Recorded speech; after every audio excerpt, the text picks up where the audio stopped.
Hello Budapest, hello fellow Europeans and American friends.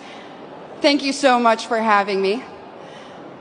Allow me to skip formalities for a moment and dive right into a subject that is not so cheerful, but very, very necessary to discuss. Let me walk you through the past 7 days in Europe. This week in Stockholm, 3 elderly women in their 70s were stabbed in broad daylight on the streets. In London, 4 people were stabbed in a time span of just 42 hours. In Paris, hundreds of African migrants took to the street to riot. And in Brigalow, also in France, yet another church was burned down to the ground. And that, ladies and gentlemen, is just a few incidents in just a couple of days on our beautiful continent. But we all know that these incidents aren't incidents anymore. If there's one thing that's for sure, is that we know, and our governments also know, that there is a link between mass migration and crime. In the Dutch city of Dordrecht, something interesting happened the other day.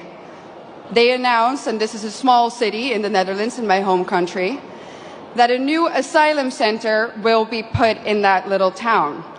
And what did the municipality do? They said, we are going to offer citizens who live in the vicinity of this center €1,000 to take extra safety measures. Our new reality in Europe consists of frequent rapes, stabbings, killings, murders, shootings, even beheadings. But let me be clear about one thing. This did not used to happen before. This is a newly imported problem. Samuel P. Huntington predicted this over 25 years ago when he wrote, and I quote, "In the new world of mass migration, the most pervasive, important and dangerous conflicts will not be between the social classes. They will not be between the rich and the poor. They will be between peoples belonging to different cultural entities. Tribal wars and ethnic conflicts will occur within civilizations." Well, boy, was he right. And the worst part is, we as a society seem to have become indifferent to it. When another white boy or a white girl dies at the hand of an immigrant, we might shake our head, we might let out a sigh, we might even get angry for a minute or two, and then we go on with our lives. We offer the family thoughts and prayers, but nothing ever changes. Ladies and gentlemen, what does that say about us? This is the sign, this is a response of a society that has already given up, a society that has already accepted its defeat. But is this true? Have we given up? Do we really accept the new reality that our globalist leaders have in mind for us? I know one thing for sure, and that is that if nothing changes, if we don't start to seriously fight for our continent, for our religion, for our people, our countries, then this time that we live in will go down in history as the time in which Western nations no longer had to get invaded by hostile armies in order to be conquered. This time will then go down in history as the period in which the invader was actively invited in by a corrupt elite. And not only did this corrupt elite invite the enemy in, they made the native population pay for it too. Everyone who has eyes can see it. The native, white, Christian European population is being replaced at an ever-accelerating rate. Let me back this up for you with some statistics from my home country. Let's take Amsterdam, the capital. Amsterdam currently consists of 56% migrants. The Hague, 58% migrants. Rotterdam, almost 60% migrants. And of course, most of these immigrants come from non-Christian, non-Western, African and Middle Eastern countries. Conclusion: the Dutch population is already outnumbered in the majority of our cities. But let's look onwards. London, 54% migrants. Again, conclusion, native population outnumbered. Brussels, color me shocked, 70% migrants. Conclusion, native population majorly outnumbered. And other Europeans will, of course, follow suit soon if they haven't already. So I'm going to draw the forbidden conclusion here. The Great Replacement theory is no longer a theory. It's reality. And what's interesting about replacement is that the establishment will either deny its existence, or when they admit to it, they say that it's a good thing that the native European population is soon no longer a majority on its own continent. Dutch national disgrace and dubbed climate pope Frans Timmermans already stated in 2015 that diversity is humanity's destiny and that Europe will be diverse. And of course, by now, I think we all know what they mean with the word diversity. It means less white people, less of you.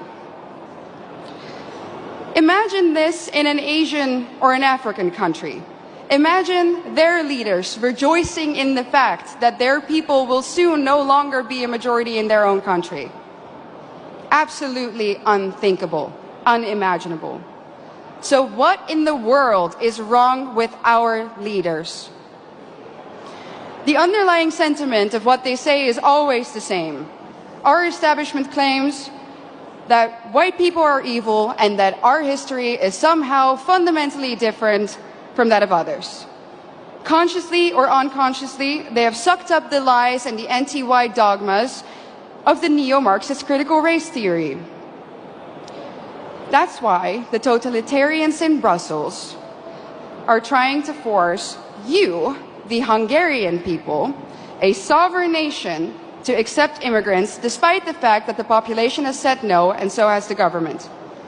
But make no mistake, the majority of the Dutch people haven't asked for this either. Just like Brussels is forcing Hungary to accept these hordes of immigrants, they are doing the same now, even in the smallest of towns in the Netherlands.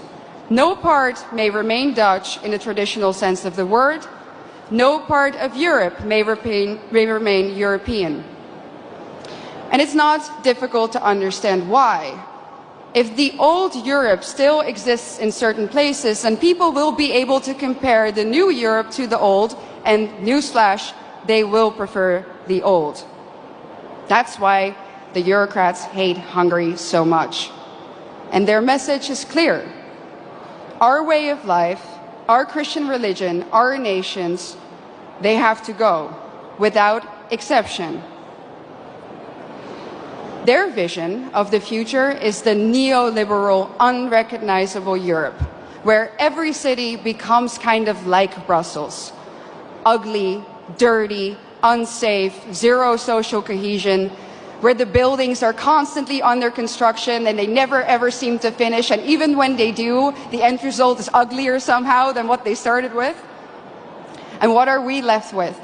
A permanent state of isolation, confusion, and disorientation. Ladies and gentlemen, welcome to the New World Order.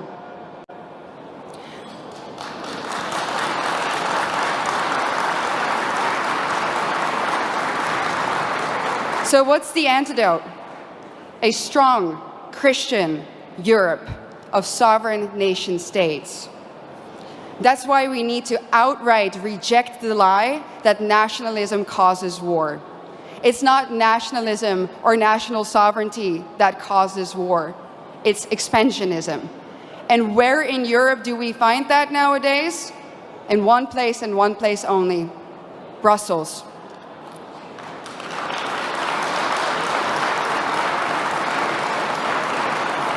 Isn't it funny how the same people who erode our national sovereignty and love to do it, give it all up to the bureaucrats there, that those people are now telling us that we need to spend billions and billions of euros on the national sovereignty of Ukraine?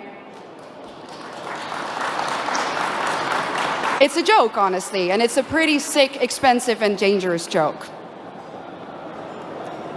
During a recent interview, I got asked by an interviewer, do you think that you ever go too far?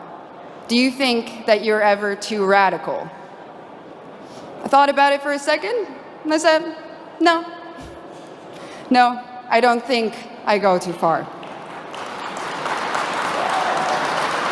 Truth be told, ladies and gentlemen, I think we in Europe do not go far enough.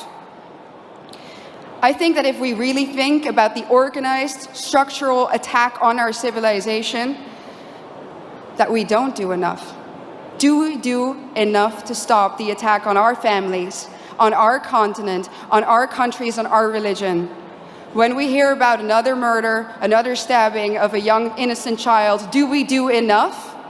When we know that our national sovereignty has been given up in less than a century to Brussels, do we do enough? When we hear that Christian kids in Germany are now converting to Islam to fit in, do we do enough? I don't think so. The totalitarian institute of the European Union needs to come down. Let me be clear, I don't believe in reforms. When the foundation of your institution is rotten, and that is the case in Brussels, you can rebuild the house on top of it all you want, but it's still going to crumble. So the only answer is the Tower of Babel needs to be destroyed.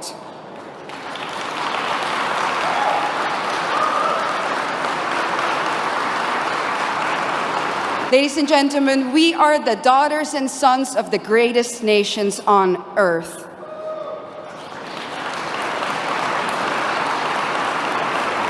And we need to ask ourselves, what has happened to us? Where do we come from? And more importantly, where are we going? Our elites have declared a war on us, and now it is time for us to put on the full armor of God, fight back, and win. Thank you so much.